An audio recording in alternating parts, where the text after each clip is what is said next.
Hello, everyone, and welcome to our lesson 6-6. This time we're talking about failure as a form of education.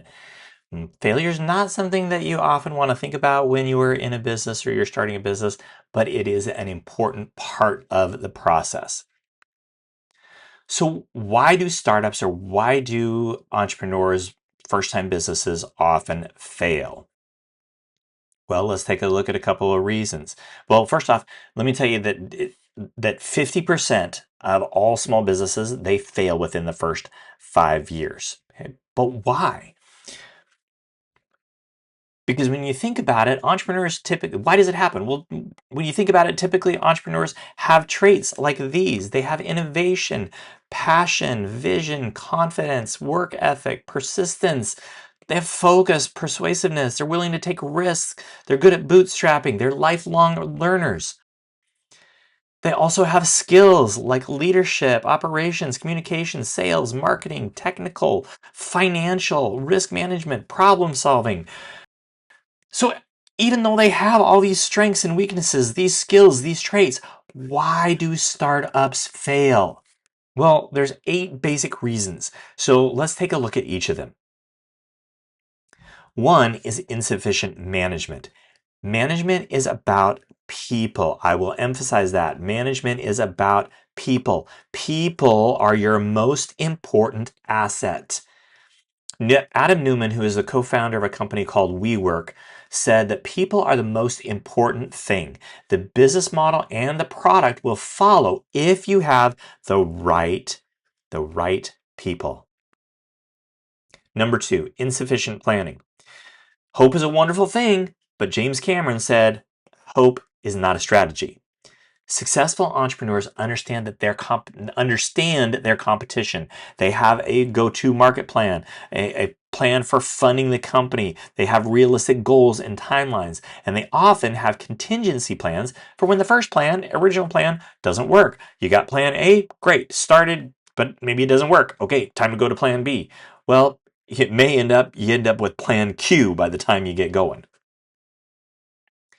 Insufficient growth is the next reason. Sales revenue is the lifeblood of a company. However, as I've talked about before, don't chase revenue just for revenue's sake.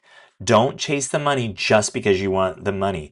Revenue, money, the sales is a byproduct of solving a problem and running a good company. Apple's Tim Cook said, companies get confused. They think their goal is revenue or stock price or something else. But you have to focus on the things that lead to those. Okay? Fourth is insufficient capital. Now, capital in this case means your financial resources, the money that you get. Okay?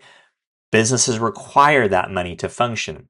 So much creativity can come from bootstrapping. There's another lesson that I have, 6-5. Check that one out, talking about bootstrapping. But the goal is to make progress with limited funds and limited resources.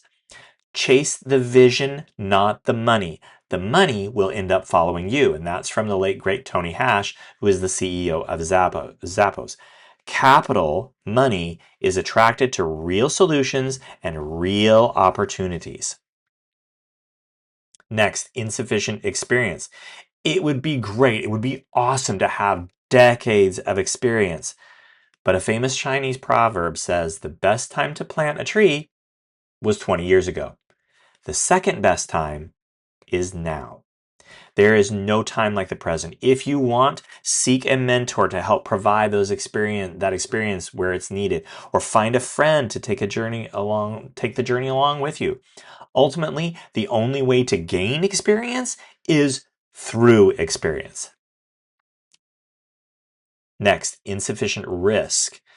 Entrepreneurs take risks. However, not taking enough risk can negatively impact the business. Reid Hoffman, who co-founded LinkedIn, said, if you tune it so you have 0 chance of failure, you usually have a 0 chance of success. The key is to look at ways for when you get to your failure checkpoint, you know when to stop. It's tough to balance. How much do I risk? How much do I not? Okay. But not risking enough can negatively impact your business. So can risking. Taking too much risk can also negatively impact your business. You have to find that balance. And speaking of that, excessive risk is the next one. Some entrepreneurs take their risk too far. They might borrow more money or too much money, and they can't pay back those loans in time. And number 8, excessive growth. This seems like a good problem to have, meaning you're selling so much that you're growing so fast, but you might grow so fast that your organization can't handle it. You don't have the support system underneath.